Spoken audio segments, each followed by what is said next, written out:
Selamat pagi, siang, dan malam. Kapanpun kalian menyimak tayangan ini, berjumpa lagi bersama saya Alan di Platter Talk edisi kedua. Kali ini, saya bakal menampilkan salah satu kawan lama, musisi juga. Dia pernah bermain bersama band Abolish Conception, Masticator, yang sekarang berganti nama menjadi Sentient. Bermain bersama saya juga di band yang sama, Hellcrush. Dan baru-baru ini dia baru mengeluarkan solo projectnya yang berjudul Monumental Approach, yang udah tayang di platform digital musik, baik di YouTube-nya juga sih. Oke, gak pakai banyak cakap, kita tampilkan Derek Masticator. Ya. Apa kabar sih? Baik. Selama pandemi ini, apa kesibukan? Kerja, Oh, sibuk banget. WFH. Oke, WFH sibuk ya? Ya di rumah mulu, cuman nggak pernah ke kantor. Oke. Meeting juga via Zoom terus, capek, bosen. Berarti kan ibaratnya kalau orang WFH kan nggak ada yang ngontrol rambut nih. Iya. Sebagai anak band yang dulunya kalau performnya tuh gondrong, nggak masalah dong kalau digondrongin lagi gitu. Nggak masalah, Yang jadi masalah? jelek aja, nggak cocok. Derek. Lo bener pesen kopi hitam nih? Iya bener. Oh ya udah. Aman. Dan kalau misalnya mau minum yang lain gitu, ambil aja menunya. Siap. Bayar di kasir. Gampang. Oke. Mas, Baik. kemas yang mana? Mumpung Platter Talk kedatangan lu nih edisi kali ini. Kalau secara pengalaman gue nih ya, kita sempat ketemu di bermain bareng di band yang sama nih awalnya Iya. di Carnivore. Iya bener. Itu era tahun 2011. Bahkan itu zaman Carnivore belum mengeluarkan album Not Truthful ya. Iya. Masih di album Revival. Terus di skena musik Pamulang pada saat itu, Iya. Anda juga tahu lu bermain dengan Abolish Conception. Yang kita tahu vokalisnya kan Pangeran Kegelapan tuh. Iya, Bang Dani. Bos, jangan disebut nama itu. Oh iya. He who cannot be named. Sama-sama tahu lah. Iya. Lalu yang lu tahu juga Masticator, Iya, benar, Masticator. yang sekarang berubah nama jadi Sentient ya. Masticatornya nggak ada. Apanya? Masticatornya cuma sebagai nama belakang lu doang berarti nih. Iya, jadi Apa ngerubah di IG nggak bisa? zaman belum ada IG juga udah jadi Sentient kan. Oh gitu. Enggak sih udah ada. Enggak, cuman dulu kan itu band pertama. Band pertama gue sebenarnya. Awal Masticator tuh. karir musikal lu di death metal ya? Di extreme metal? Oke. Pertama tuh ngeband awal masih SMA. Itu zaman masih kelas 2 kali ya. 2 SMA 2008. Itu biasalah ngeband metal dulu kan. Awal-awal metal-metalan tuh dulu masih metalcore gitu. Masticator. Belum Masticator. Oh. Makanya ada alasannya kenapa nama IG gue sampai sekarang masih Dirk Masticator. Oke. Dulu tuh Kenapa pertama tuh? bandnya namanya Rosmaher. Hah? Rosmaher. Nggak jelas deh pokoknya itu kenapa, itu yang bikin vokalis yang lama. Kita mah ya udah ya ikut, wah keren ya namanya anak SMA ya. Iya. Dari situ ikut nge-gigs apa segala macam gitu kan, Bulungan lah apa kemana gitu. Terus modelan deathcore gitulah Oke. bandnya. Nah, terus kita kayak ini kurang garang nih, biasalah fase. ABG kan dulu katanya kalau nggak akar nggak metal lah gitulah kalau dulu ya. Nggak tahu Tongkrongan sekarang. mulai luas juga tuh ya. Iya, tongkrongan udah mulai tuh. Nah terus dari situ kita nyoba slam. Fase ya namanya fase. Iya. Dulu nyoba slam. Oke. Nyoba slam, dari situ baru ganti nama ke Masticator. Dari Masticator itu kita dari 2010-an kali ya, sampai 2013 lah masih Masticator tuh. 2000 enggak, Masticator tuh lama, dari tahun segitu sampai 2016 atau 17 deh. Dari situ baru ganti ke Sentient. Gue nggak ngebayangin Pe, seorang Derek yang notabene mainnya kayak aneh tahu sekarang sih ya. Awalnya mulai main slam tuh gimana rasanya? Main slam. Pada saat itu di tongkrongan emang lagi ini ya, Iya, lagi familiar brutal. itu ya. Biasa. Apa? Sindrom gahar lah kalau dulu bilangnya. Oh berarti secara dengan logo-logo seperti ini familiar dong? Familiar banget. Oke. Dulu dengerin Cephalotripsy, Condemn, terus apa lagi sih? Disgorge? Disgorge, terus di Savo tapi nggak slam. Yang brutal lah, brutal. Deforman. Deforman, ya Yoi. benar. Ya udah kayak gitu. Nah terus sampai kayak gua pribadi itu kayak nggak nyaman main di slam gitu. Karena emang interest secara musikalnya kayaknya gue bisa main lebih deh gitu. Jadi kayak kenapa gue nggak coba explore yang lain gitu kan. Ya udah kita dari slam tuh kayak 2011-an lah kita udah mulai ya udah kita death metal aja biasa gitu maksudnya. Kalau death metal kan kayak lebih generik gitu kan. Jadi mau main style yang kayak gimana udah bisa. Kalau slam kan kayak ya udah blasting lebih segmented ke situ. Segmented kayak ya udah patternnya begitu kita mau explore juga kesulitan di situ. Jadi kita ya udah kita death metal biasa aja. Death metal biasa aja ya udah main mulai tuh kita sempat bikin demo itu 5 4 lagu deh gitu ada tuh. Kayak gitu. Nah, terus itu formasi lagi matang-matangnya tuh ada si Pitoy dia sekarang nggak tahu masih atau enggak waktu itu sih dia cabut karena dia kan kerjanya jadi krunya Enda Henresa kan di Pamulang kan.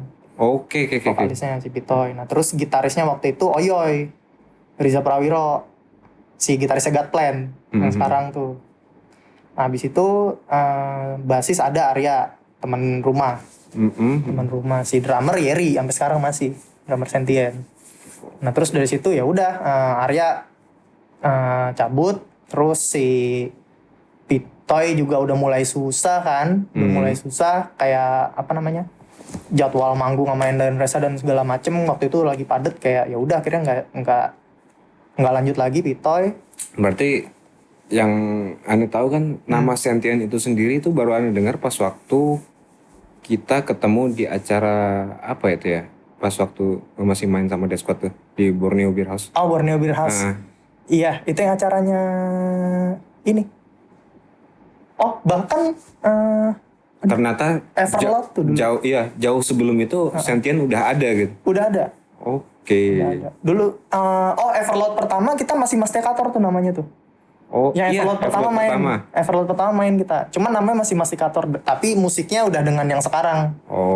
Makanya karena waktu itu jadi kan kita ganti tuh fasenya ada aja lah kayak sekarang gini. Nah waktu itu dari death metal pun si Yeri drummer kita nggak ngejar. Dia tuh bukan tipe drummer yang bener-bener death metal yang nggak, bukan tipe yang kayak gitu. Jadi maksudnya daripada kita maksain ngejar apa yang ibaratnya secara pasar luas pada saat itu kan interestnya lagi pada di death metal semua gitu kan. Ya udahlah kita maksimalin potensi kita aja sendiri gitu. Makanya waktu itu si Oyo juga cabut akhirnya. Sisa gua sama Yeri doang nih berdua. Terus kita gimana nih? Ya udah kita jalinin aja dulu gitu. Jadi kayak ya udah kita jalan di belakang aja terus sampai sekarang juga nih. Tapi sekarang kita udah lagi proses. Nah, ya udah dari Oyo cabut kita cari gitaris lain. Paling enggak ya udah kalau kita kan memang cuman ada ya udah berarti posisi waktu itu tinggal gua sama Yeri, tinggal drummer sama gitaris doang kan. Vokal nggak ada ya gua mau nggak mau belajar vokal juga. Iya karena nyari orang lagi susah kan nyatuin chemistry-nya itu yang paling susah. Sama siapa sih yang mau gabung sama band kayak Sentient gitu, maksudnya kayak kasihan kita ayo dong gabung jadi band gue, coba bandnya nggak tahu kayak gimana nasibnya, kita masih ada aja caranya sih. Iya Dijebak. Akhirnya ada satu kena jebakan tuh.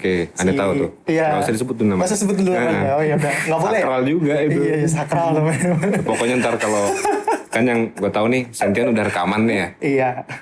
Ntar kalau pas waktu udah publish, udah selesai produksi semuanya, kita bakal tahu nama partner gitaris lu satu lagi tuh.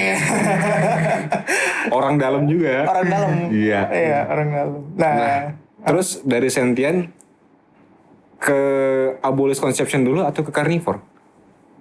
Nah, fase antara band gue pribadi sama ke band-band yang lain itu itu ibaratnya bisa dibilang timelinenya sama lah bareng gitu.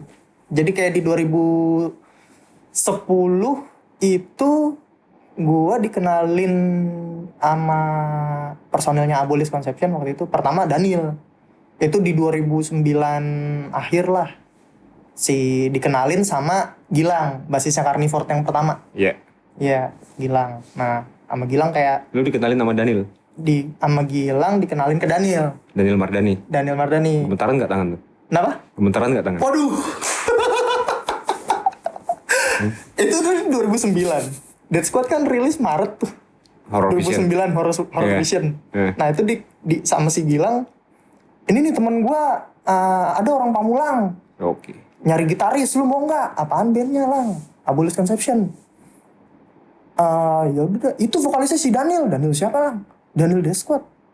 Ah serius lu, Lang? Langsung kayak gitu kan. Kayak waktu itu ya namanya anak SMA ya, masih SMA kan 2009. Oke. Iya, terus kayak serius lu, Lang? Ya udah boleh deh, gue coba ini deh gitu. Terus dikenalin tuh sama Gilang. Ya udah ntar gue sama Daniel ke rumah lu. Bener.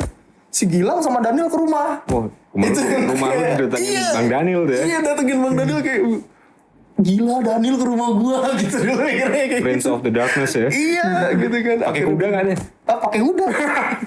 Wah gitu. Tapi pakai yang kereta kuda tuh kayak di film-film Ya, zaman sepatu dulu kaca. tuh. Iya. Enggak lah, gila. Ya udah dia datang tuh berdua ke rumah. Dari situ ya udah mulai ngobrol-ngobrol, terus kenalan apa segala macem. Iya. Nah, terus main ke tongkrongannya dulu, ke rumah basisnya Bolis si Dito. Ya. Dan rumahnya itu ternyata di seberang komplek gua waktu itu. Oh, secara jarak itu sangat dekat ya. Karena di Pamulang kan. Nah, jadi ngumpul sana. Nah, pas waktu gua mau gabung di Abolis tuh, dulu ada kayak semacam inisiasi gitu. Dulu kan kalau makanya dari dulu sampai sekarang gua kan nggak pernah les gitar ya. Terus ini beda dikit, ini out of topic dikit. Gua nggak pernah les gitar apa segala macem. Jadi kalau main gitar tuh apa segala macem ngulik lagu gitu kan. By ear. By ear. Oke. By ear ya, atau pakai tab lah, gitar pro apa segala macem kayak gitu Oke. kan. Nah, terus udah main mungkin kedengeran kali ke kupingnya Gilang kayak gue pernah ngulik Necrophagis lah, Spawn of Possession lah. Dulu kan kayak lagi pengen nunjukin diri banget, gue bisa main ini, dulu kayak gitu. Semua berusaha show off sih saat itu. Iya, betul banget, betul. Terus baru tuh pas ke rumahnya Dito, gue kayak langsung dikasih gitar. Nih coba nih, katanya beneran lu bisa main Necrophagis, coba dong. Loh, gue disuruh main lagu Necrophagis depan mereka semua. Gitarnya Telecaster. Enggak, gitarnya si Wina, Ibanez gue gitu. layak. Iya, Ibanez Gio tuh, Ibanez Gio-nya Wina. Nah, terus dia kayak seriusan nih gue ini ya udahlah mainin gitu. Ya udah main gitu kan, bener ternyata. Ya udah, baru mereka kayak percaya gitu lah, mungkin kayak Disuruh abang-abangan. iya, terus kayak ya udah, mantap gitu. Ya udah akhirnya gabung lah ke Abolis. 2010 lah di Abolis. Oke. Dan karena jarak tempat tinggal antara band satu dengan band lainnya tuh Dekat. jadi itu alasan kenapa bisa jalan bersamaan ya. Iya, bener. Terus kalau untuk di Carnivore sendiri Ci? Oh iya, habis dari situ di 2000, nah makanya kan 2010 kan Abolis. Mulai dari 2011-an tuh si Revival mau rilis nih. Carnivore mau rilis Revival nih. Iya.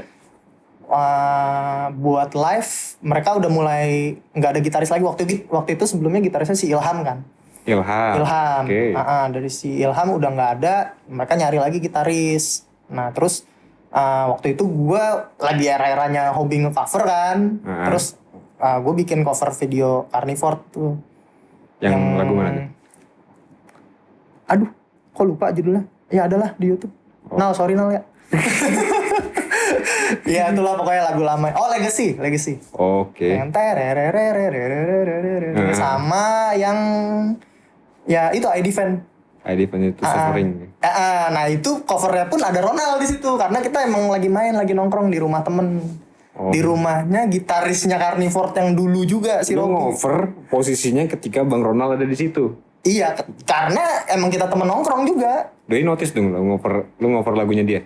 Ya iya, malah waktu itu tadinya gue mau ngover versi yang lagu masih demonya tuh. Oke. Waktu itu kan dia rilis demo ID Fan You to Suffering tuh, rilis demo doang, versi demo. sama yang Legacy of Devil's Character tuh. Itu masih versi demo tuh. Nah itu yang gue kulik. Nah terus gue di rumah temen itu, di rumah si Robi, mau ngoverin itu, sama si Ronald udah nih pakai yang versi udah di album aja katanya gitu. Emang waktu itu lagi produksi kan emang. Terus oh ya udah gitu sekalian aja jadi gitu kan. Ya udah bikin dari situ mungkin ke Carnivore awal kali ya mungkin ya. Nggak tahu juga sih. Oke. Berarti yang melobi lu untuk masuk ke Carnivore sebagai partnernya Aryo siapa tuh? Kalau masuk ke Dari Ronald mungkin sounding ke tim-tim yang lain ya? bisa jadi karena emang Di kita momen juga itu tuh ya? iya karena emang kita udah satu tongkrongan dong main sama Gilang pun juga udah maksudnya udah main nongkrong gitu kan dulu kan ada kalau di Pamulang namanya Cobra kan dulu kan Cooperative Brutal Alliance tuh. Nah terus ya udah karena emang udah setongkrongan mungkin ya main-main ya udah diajakin jadi adisional waktu itu. Oh, diajak abang-abangan lagi ya? Itu di tempat tuh sama Mas Yo tuh sama si Aryo. Aryo Nugroho itu kalau misalnya bisa dibilang sih dia sosok yang berpengaruh juga ya untuk kita Sifu. berdua ya. Sifu dia. Secara teknis bermain ya. Iya. Aryo Nugroho, gitaris Carnivore di era album pertama Revival, No Truth Found. Dan sayangnya di album yang bakal rilis nanti ini dia udah nggak ngisi lagi ya. Nggak ngisi lagi tapi masih materi dia. Menurut mereka ya, menurut ngobrol-ngobrolan kan. Sebenarnya ya menarik juga sih kalau misalnya someday ntar dia kita datengin ke sini. Cuma ntar nunggu gondrong dulu ya. Kalau sekarang kan potongannya udah sekaki lah, sepintu. Oke, terus dari perjalanan laut dari Sentient, Masticator yang berubah nama ke Sentient, akhirnya Abolish Conception, Carnivore, dan akhirnya satu band sama aneh nih. Iya. Di Hellcrash. Hellcrash. Ngomong-ngomong sebelum ke Hellcrash, kudunya gue berterima kasih banyak loh, Bre. Kenapa? Atas karena hobi lu untuk nulis tablatur di Gitar Pro. Oh iya bener. Jadi sedikit cerita nih ya, pas waktu pertama kali awal-awal ada ditawarin untuk masuk ke Death Squad itu, lagu pertama yang aneh ulik itu Patriot Moral Prematur. Jadi cari iseng aja nulis keyword Death Squad tuh di Ultimate Guitar ya karena. Iya Ultimate Guitar. Ada yang cover gitu. Terus Patriot Moral Prematur, gue download tuh tabnya. Written baik. Wah ini kok orangnya ini aja. Dan itu jadi acuan gue untuk bermain lagu-lagu yang lain. Karena kan itu jadi ciri khas bermainnya band tersebut ya. Kita bisa ngulik satu lagu, ya kurang lebihnya lagu lain mirip lah. Jadi linknya mirip-mirip ke situ lah ya. ada garis merahnya. Betul, itu. Mungkin kalau misalnya aneh nggak nemuin tab itu, ke Aryo juga ntar balik. Ke Aryo. Cuma gara-gara udah ketemu dulu tablatur itu. Oke, terima kasih Rick. Terima kasihnya baru sekarang. Sekarang udah nggak di desot. Terus seiring berjalannya waktu, lu di Hellcrash menggantikan posisi gitaris kita yang slim banget itu. Slim banget. Si kecil banget. Si kecil. Bang Baken ya. Lu masuk di Death Squad dan terlibat dalam penggarapan album Sejawat. Dimana sebelumnya yang kita tahu tuh setelah Bang Baken resign pindah ke Kalimantan, kita sempat perform didampingin sama Ateng sebagai partnernya BJ. Cuma akhirnya ada satu momen BJ usul nama lu yang akhirnya jadi tandem dia. Negosiasinya gimana tuh? Karena yang gue tahu nih, dia yang tiba-tiba gini, partner gue ini aja. Oke. Ya karena kita udah lama kerja bareng di Carnivore kali ya, iya. jadi secara chemistry-nya dan secara kebiasaan untuk bermain, udahlah. Iya. Kalau nego sama BJ nggak ada sih kayak ya. Dia cuma nawarin, mau nggak ngisi di Hellcrash dia bilang gitu kan waktu itu. Lu ngelihat dari apa dunia dulu nih, dari materi lagunya yang dibawakan kah? Materi dulu pasti. Oke. Materi dulu. Satu, materi kalau gua nggak suka ngapain gitu. Oke. Apa namanya? Ya kayak ibaratnya kayak fase dulu aja, dulu main di slam, gua nggak suka slam ternyata. Jadi kayak yang ngapain lagi main di situ maksudnya. Cuman waktu itu karena jujur waktu itu gua belum ngikutin Hellcrash, walaupun Aryo di Hellcrash pertama 2011. Hellcrash yang gua tahu waktu itu agresi semu doang udah. Iya, jadi ya apa namanya? Nggak sedalam itu ngulik si Hellcrash. Cuman waktu itu karena ada pertamanya kan si Bang Baken yang ngubungin. Dia tiba-tiba Baken sempat ngubungin? Iya, dia yang ngubungin dulu. Jadi di Instagram tiba-tiba dia nge-DM, Rek, gue bagi nomor WhatsApp gitu kan. Oke. Kenapa nih? Terus ya gue kasih, terus dia ngubungin, mau nggak gantiin gue sementara dulu di Hellcrash, kata Bang Baken gitu. Sementara. Pikir ya udah, job adisional lagi nih gitu kan. Maksudnya oh ya udah kenapa enggak gitu kan. Nah dari situ baru tuh gue ngulik, gue bilang ke Bang Baken, ya udah Bang, nanti kalau misalkan gue kulik dulu, kalau gue bisa baru gue yain gitu maksudnya. Jadi gue coba dulu, dan waktu itu langsung nyoba ngulik apa ya, Janji Api yang pertama tuh. Terus kayak oh begini musiknya gitu, terus dengerin lagi yang lain, oh begini, oh ya udah gitu maksudnya. Oke Bang gitu. Ngomong-ngomong di fase lu ngulik itu, Bre, by ear semua? Ya iyalah, Hellcrash kan gak ada tabnya. Iya malas semua sih bikin tab. Tapi akhirnya ada tabnya gue bikin, cuman belum di-share. Enak aja lu semua. Jadi itu gunanya lu di-hire dia terus bikin tab. Ntar tab itu kita jual. Hasilnya bagi 5. Iya. Gitu. Gitu. Apa, Bre? Secara apa yang lu rasain dari akhirnya lu gabung lagi ke, sebenarnya jangan tanya karena ada anehnya di situ ya. Oh iya. Karena ya itu biasa-biasa aja, kita selalu nekunin bermain dalam satu band itu, apalagi ketemunya dulu lagi pasti Iya. ranahnya banyak. Apa ya yang lu rasain, lu bermain dengan band ini nih, dan dimana lu nggak butuh waktu lama kan untuk lu adaptasi akhirnya masuk ke rekaman album baru kan. Dan lu kudu digenjot untuk khatamin semua materi yang udah ada. Bukan hanya sekedar ngatamin, nulis ya? Nulis juga. Gimana rasanya sih? Ya. Aneh nggak nanya gimana rasanya ditelepon jam 2 pagi kalau itu beda cerita. Ya gimana rasanya?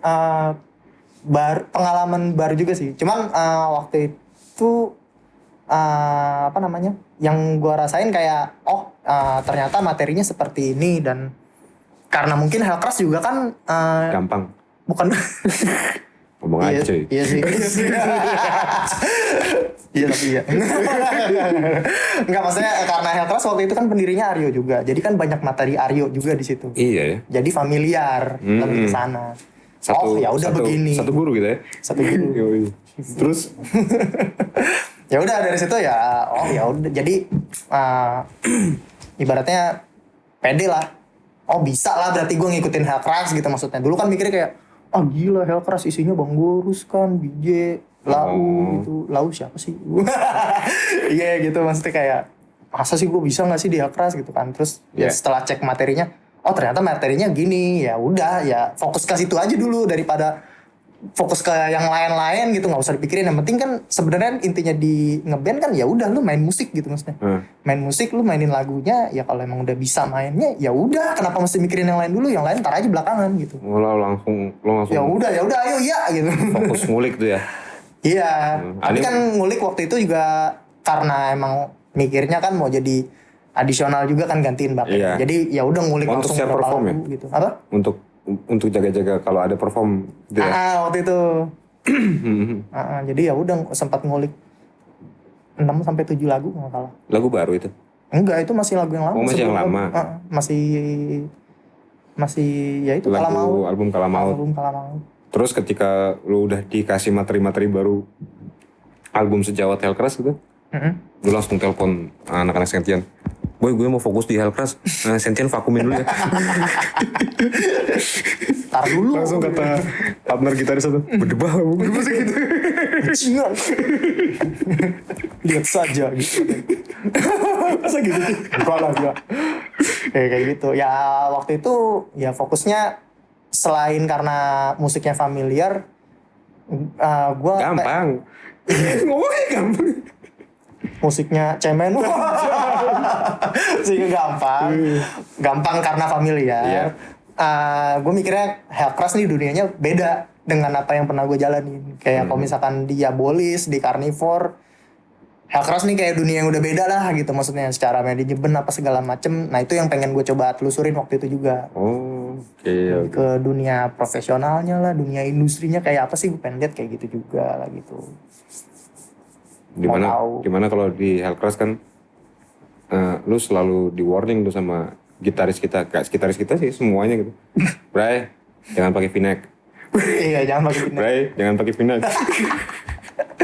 Untungnya di Platter Talk edisi kali ini emang menampilkan lu sebagai ya gua padanya. iya, bener. Jadi mau aneh larang pun ya, satu lu nggak bawa kaos cadangan kan? Enggak.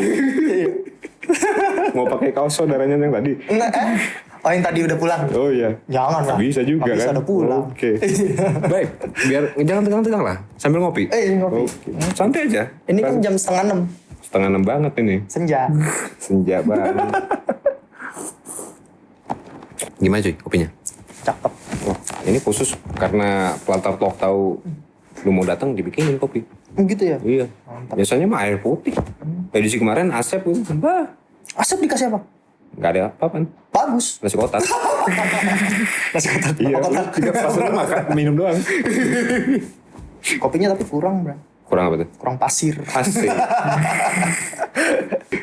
Bray, Ane mau ngupas solo project yang terbaru nih. Iya. Kalau dari apa ya? Kalau kita bandingin dari beberapa band yang udah lo tekunin sebelumnya nih, mulai dari Masticator, Sentient, Abolish Conception, Carnivore, Hellcrash, ya itu kan bisa dibilang agresif ya. Kita kenal yang namanya kalau ketukar drumnya tuh blast beat lah, grinding lah, segala macem gitu.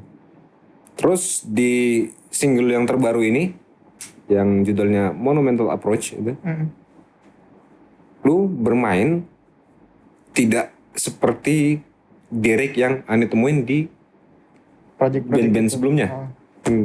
Lu bermain seperti ya, kalau bisa dibilang ya memang Derek seperti itu sih. As a personal ya.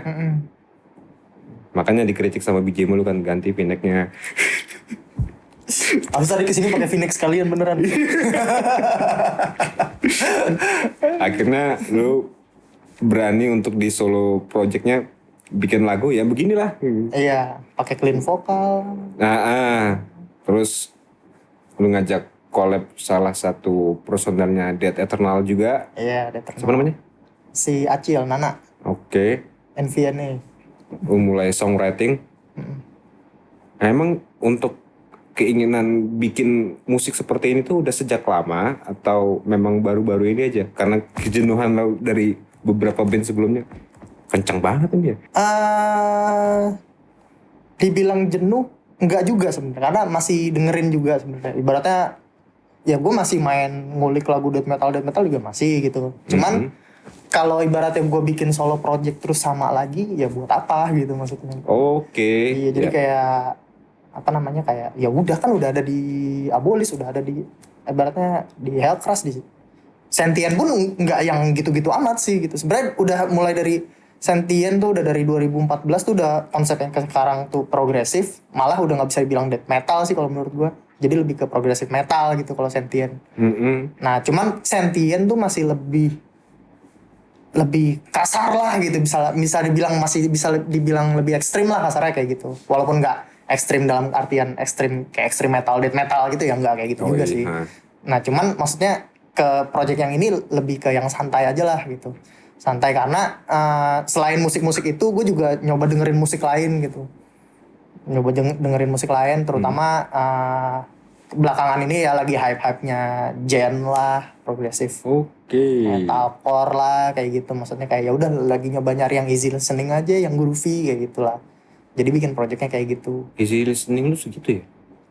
Easy listening di Aneh metal. kalau easy listening Bob Marley sih. Lu masih tetap di ranah distorsi gitu ya? Iya gitu lah. Kacau juga. Ya, Dan ini single ini lu kerjain sendiri semua? Semuanya sendiri kecuali si si vokal itu si Acil sendiri yang ngerjain, si Nana sendiri. Oke. Jadi produksi dia sendiri. Jadi gue mixing juga sebenarnya belajar sama si Acil juga. Dia udah jauh lebih lama di dunia permixingan lah kasarnya. Jadi kayak plugin gue juga nanya-nanya sama dia. Terus gue ini kalau mau gue mix begini gimana cara? Jadi ya segala macam ilmu mixing juga gue nyolong juga dari dia lah kasarnya kayak gitu. Nah karena belakangan ini juga karena lagi jenuh. Kalau di jenuhnya lebih ke jenuh ke WFH kan. Jenuh di WFH terus nggak ada panggung juga apa segala macem. Di satu sisi gue masih punya ibaratnya hasrat berkarya lah gitu, kayak ya udah kalau misalkan nama band-band gue sendiri emang lagi berhenti. Ibaratnya kalau yang sekarang band yang aktif ya Hellcrash gitu kan. Terus Sentient juga Sentient emang lagi proses album juga. Tapi si Hellcrash ya album udah kelar dan panggung-panggung ya emang belum ada. Jadi kalau gue nungguin ke band-band kelamaan lah gitu. Jadi gue udah jenuh duluan di rumah. Sementara gue masih pengen lagi hobi-hobinya berkarya lah kayak gitu. Terus kayak ya udah gue dengerin musik yang ini. Gue suka musik kayak macam Monuments lah, Peri-Peri, Meshuggah lah, apa segala macem kayak. Gue di satu sisi gue juga mulai beli alat lah di rumah, kayak gue beli sound card gitu. Sip. Iya, jadi kayak ya udah gue punya alat-alat ini, kalau nggak gue pakai sayang juga, gue udah beli mahal-mahal gitu kan maksudnya. Iya. Masa alat kayak gini gue pakai cuman buat bikin gaya terus gue punya materi baru gue kirim gitu doang gitu, kayak kentang gitu doang gitu. Ya kalau misalkan gue coba bisa berkarya sendiri kenapa enggak gitu. Dan kalau karya gue sendiri ya mau-maunya gue sendiri, terserah gue dong kayak gitu kan. Jadi ya akhirnya lo maksimalin apa yang udah lo beli aja ya.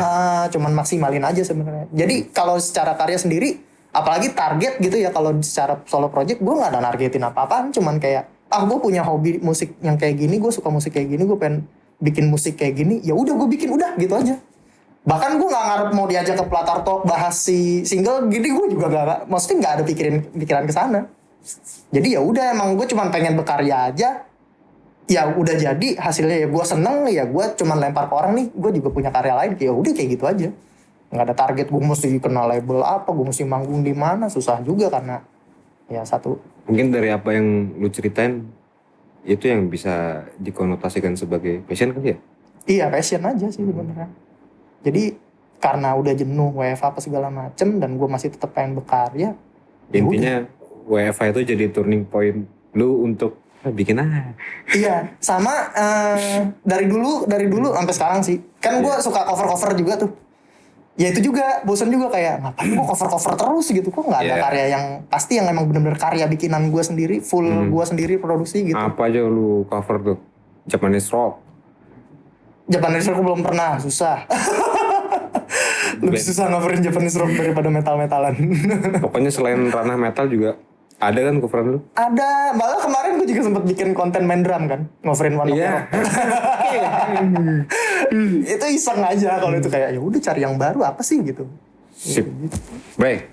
Nih mumpung masih fresh, gimana kalau kita dengerin bersama-sama nih single baru Lau. Sikat. Kita dengerin ke para penonton Platar Talk edisi kali ini, single terbaru dari Dirk Only.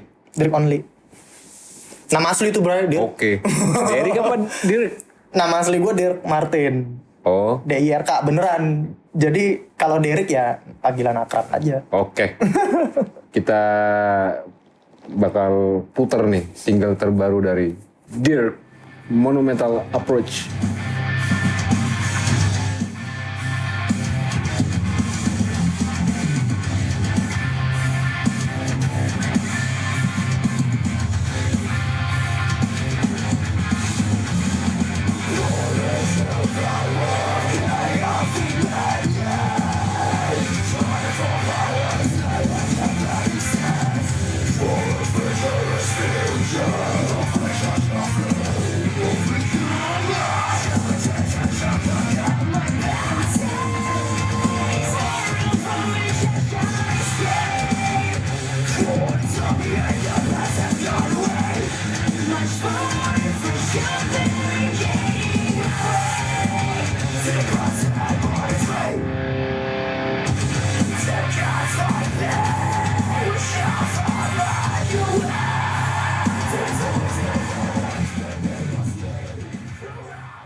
Kalau menurut lu ini santai, ini juga udah tegang aja. Meskipun hanya dengerinnya belum sampai 1 menit ini. Cuma Santai. berarti apa nih ya? Kalau biasanya dulu gue identiknya dengan seorang nama Dirk gitu, Necrophagus pasti, Obscura, identiknya gitu. Sekarang malah lebih dekatnya itu ke ranah-ranah band seperti Peri-Peri kali ya? Iya, Peri-Peri. Atau Peri-Peri, Monumen, Monuments. atau yang band-band yang ada di Gen Forum atau Seven String Forum itu. Iya, bisa bilang gitulah. Oh, udah lama kenal musik seperti ini. Dari 2014-an lah. 2014-an lah. Cuman waktu itu dengerinnya masih Peri-Peri 2. Oke. Peri-Peri 2 tuh rilisnya kan 2012 kalau nggak salah. Cuman baru taunya tuh belakangan kayak 2014-an kayak gitu. Dari situ terus ya dari dulu tongkrongan juga ngobrol-ngobrol, ada mulai itu dulu kan dari metalcore, terus mulai ada istilah gen. Nah, mulai Iya. apa sih gen, kayak gimana sih pas dengerin? Kayak terus mulai Animals as Leaders masuk tuh sama album Animals pertamanya. Dengerin yang Kavo dulu, kayak ini band pengen ngebut kayak tanggung tapi gimana, tapi kok beda gitu musiknya. Pas dengerin, gila nih band nih, si yang waktu itu single yang keluar si Kavo kan dulu kan. Kavo, iya. Dipakai Ibanez yang senar 8 Senar tuh, 8. masih EMG. Ada gitu. signature-nya dulu. Iya, kayak gitu, kayak gila nih musik. Nggak perlu ngebut, nggak perlu yang teknikal kayak technical death metal, tapi gimana ya? Ya tertarik aja gitu buat ngulik lebih jauh musik-musik kayak gitu. Cuma emang kalau posisinya di lu sebagai as a player-nya nih, pasti tantangannya berbeda kan kalau dibandingin lu bermain death metal. Terus tiba-tiba kudu bermain chord, model-model chord 7 apa 9 kayak tadi tuh. Adaptasinya lama gak sih? Adaptasinya lumayan lama. Kayak waktu itu Peri-Peri 2 gue dengerin, gue suka banget itu album. Wah gila nih band, benar-benar keren, dinamis lah kalau misalkan bisa dibilang. Jadi progresifnya ada, rocknya ada, alternatifnya, ya alternatif emang. Terus gennya ada, bener-bener. Terus yang mereka yang teriak growlnya juga ada. Jadi kayak lengkap lah, satu paket lengkap itu. Kalau bisa dibilang ya. Kalau misalkan kalau emang death metal emang fokus kan, maksudnya ya udah growl aja, drum ya udah tutak, terus gitar udah yang Oh, semua style ada di situ gitu. Jadi Peri-Peri itu kayak gila nih band, dinamis banget, kayak semua style ada. Peri-Peri juga pakai blast beat juga pakai. Iya, Sampai sekarang pun pakai juga dia. Terus kayak ya udah, gue tertarik dalemin musik yang kayak gitu tuh mulai dari ya kayak 2014 2015 lah.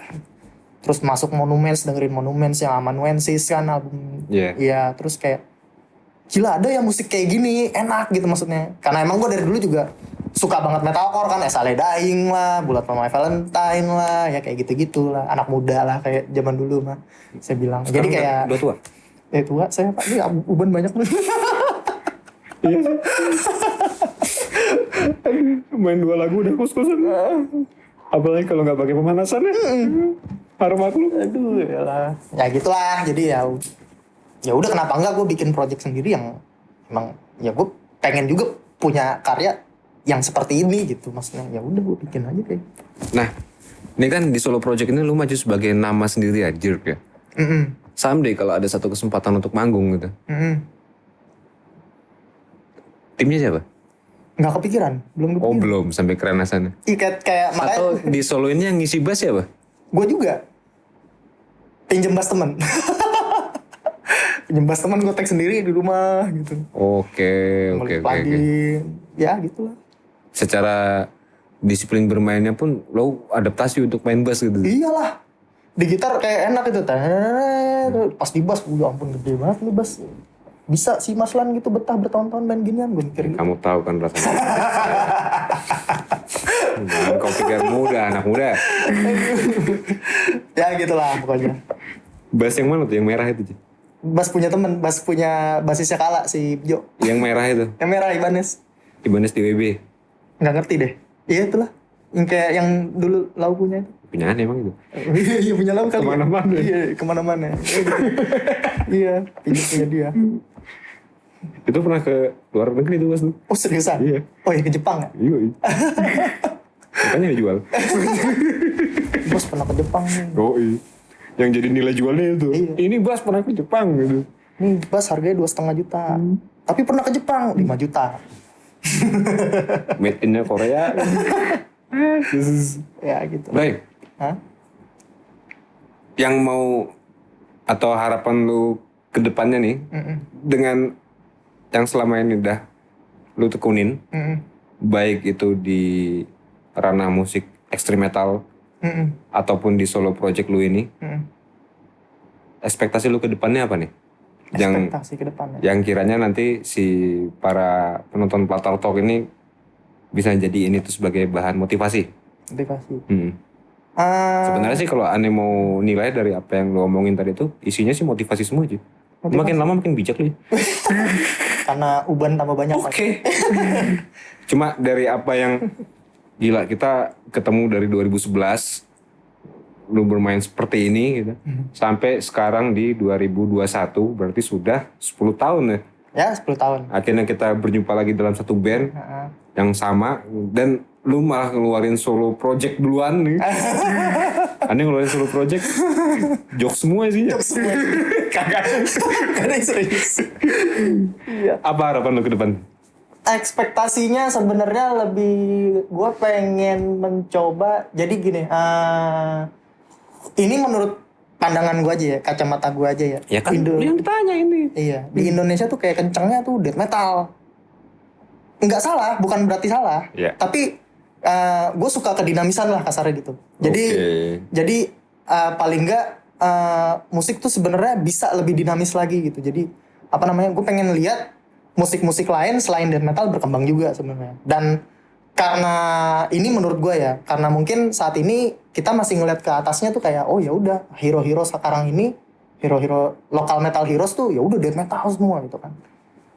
Gue pengen maksudnya tujuan gue rilis kayak gini juga kayak gue pengen ngasih lihat juga kalau musik lain tuh juga ada yang bisa berpotensi naik juga gitu maksudnya. Jadi harapan gue sebenarnya lebih ke tanda kutip mengedukasi lah gitu. Jadi kayak ya udah lu rilis musik apa yang lu suka aja, jangan apa yang pasar suka gitu maksudnya. Jadi kalau lu cuman rilis musik yang pasar suka, nggak akan ada tuh perkembangan gitu, nggak akan terjadi gitu. Jadi akan stagnan aja kayak gitu. Jadi nggak ada kejujuran karya yang jujur gitu maksudnya. Jadi kalau misalkan udah ayo kita bikin band misalnya di era sekarang ada anak SMA mau bikin band gitu. Ayo kita bikin band apa metal. Death metal aja, kenceng, enak kayak gitu. Oh, udah terpatok ke situ. Takutnya udah kepatok ke situ. Padahal ya lu kalau misal lu suka musik yang gini-gini, ya udah kenapa nggak bikin aja gitu. Jadi lebih berwarna, lebih enak. Jadi ekosistemnya lebih tumbuh, musiknya juga lebih variatif, orang juga lebih punya banyak pilihan gitu. Dari sisi apa namanya konsumennya juga dia bisa milih produk yang macam-macam gitu kan kasarnya. Ya musik itu komoditas produk lah ya. Betul.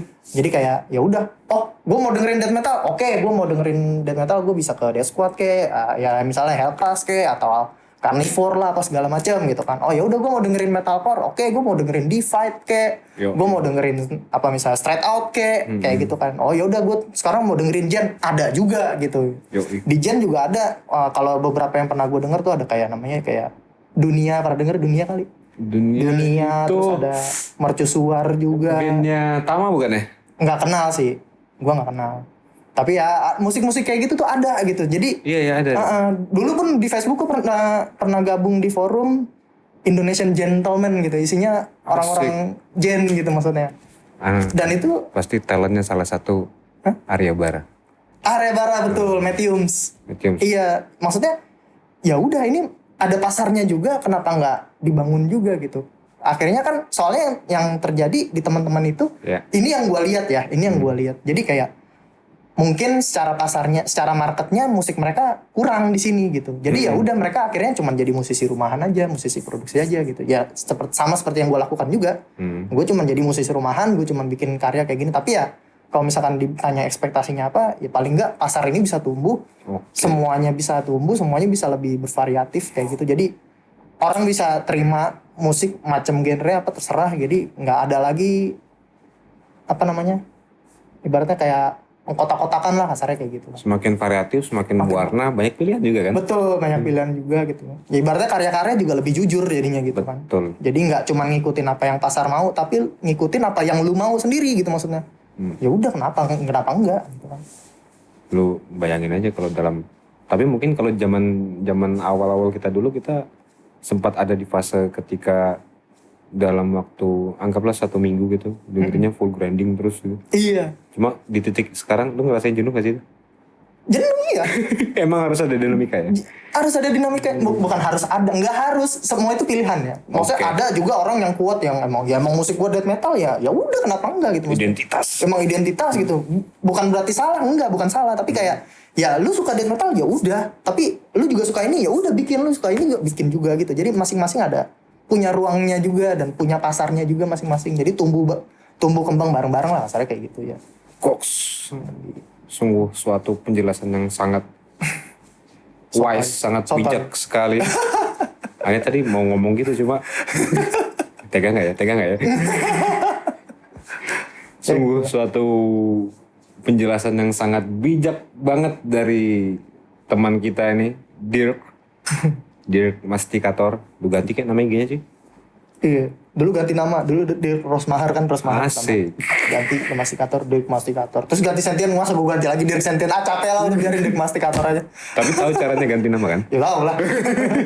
Tinggal ke kelurahan terus Iya sih. Bener. ganti nama kan? Secara harfiahnya gitu. Penjelasan yang sangat teknis sekali dari orang yang teknis juga. Lu kuliahnya pasti teknis juga kan? Enggak. Teknis bahasa. Teknik hukum. Ini sastra mesin. Asik. Oke. Banyak banget poin-poin yang bisa kita ambil dari hasil percakapan ini. Yang pasti sih lu ngerasanya gila, temen lu tambah tua tambah bijak gini cuy. Ternyata Boleh nggak ngomong kasar kayak tadi? boleh. Kasar. Iya kasar. Ternyata yang selama ini kita ketemu hai ternyata ada maknanya juga deh. Lumayan. Iya, biasanya kan secara pengalaman nih kita itu ada faedahnya ketika songwriting. Harus ada faedah. Harus ada kalau itu harus. Nongkrong doang isinya. Nongkrong nggak ada. Dan ternyata di sesi Platter Talks ini, alhamdulillah ada faedahnya. Mungkin Mungkin ya 2%. Oke, Derek, gue pribadi Alan dan dari Platter Talk mengucapkan terima kasih banyak udah hadir. Gue yang terima kasih. Kagak bisa gitu cuy. Oke, kita selesai di belakang tadi. Ya, oke sih. Pokoknya terima kasih banyak udah nyempetin hadir di sesi Platter Talk. Semoga sukses untuk solo projectnya ini. Amin. Dan band-band yang ditekunin lainnya seperti Abolis masih nggak sih? Abolis masih. Itu kalau kita bahas panjang. Mungkin beberapa orang yang ntar bakal menyimak ini khususnya di kalangan Pamulang bakal tahu tuh masihnya. Masih iya. Tanya Pangeran aja kalau itu mah. Oke. Sampai Pangeran kita dudukin di sini. Lu jelasin Abolis gimana statusnya gitu. Buat Sentian juga gitu. Terus buat band kita juga. Jangan lupa coy. Ya. Band kita apa? Keras tuh. Masih ingat kan Almus Jawab? Lupa. Besok manggung. Ani lupa sih. Kita kulik dulu. Tenang kan lu udah bikin tabnya. Kalau mau sejawat kagak belum. Ya bikin lah. Ini kode aja. Jadi kalau Ani lupa reminder. Thank you banget ya untuk thank you waktunya juga. udah datang ke sini. Semoga kita bisa mendatangkan lu lagi ntar di solo project berikutnya atau ntar di band-band yang lainnya lagi kalau lu mau bikin band projectnya. Soalnya kan sosok Derek ini bisa dibilang punya kreativitas yang susah dibendung. Soalnya kalau misalnya dibendung jadinya aneh-aneh pasti. Oke, guys. Kita sampai di ujung acara Platter Talk episode kedua bersama Derek Mastikator. Sampai jumpa di episode selanjutnya. Thank you Platter.